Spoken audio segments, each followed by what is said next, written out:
আসসালামু আলাইকুম ওয়া রাহমাতুল্লাহ। প্রিয় দর্শক, আজকে আমরা বিশেষ একটি হাদিস আপনাদের সামনে উপস্থাপনের জন্য উপস্থিত হয়েছি। এখানে এমন একটি হাদিসের কথা এসেছে যে বিশ্বনবী হযরত মুহাম্মদ সাল্লাল্লাহু আলাইহি সাল্লাম বলছেন, স্বয়ং তোমাদের রব ওই বান্দাকে দেখে আশ্চর্য বোধ করেন, বিস্ময় বোধ করেন, যে বান্দা ছাগলের পাল নিয়ে পাহাড়ের পাদদেশে যায়, পাহাড়ের পাদদেশে একদম নির্জন এলাকায় যায় ছাগল চরাবার উদ্দেশ্যে।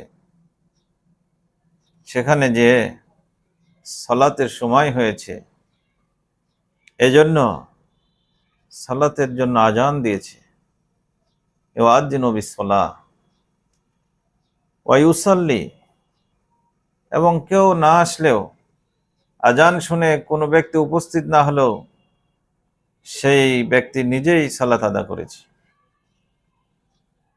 আল্লাহ রাব্বুল আলামিন তার এই তাকওয়া, তার এই আল্লাহ ভয়, আল্লাহর প্রতি ভয়, এইটা দেখে আশ্চর্য বোধ করেন।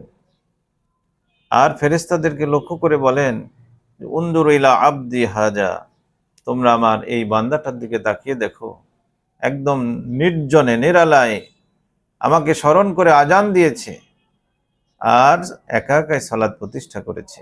ওয়া ইউকিমুস সালাহ, সালাত প্রতিষ্ঠা করেছে।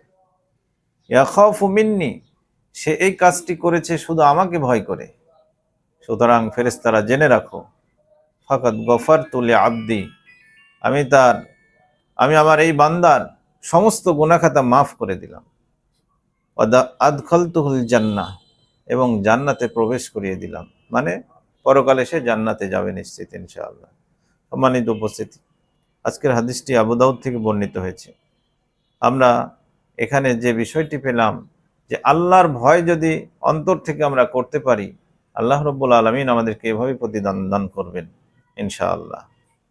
আজকের হাদিসটি আবু দাউদ থেকে বর্ণিত হয়েছে, হাদিস নাম্বার 1205।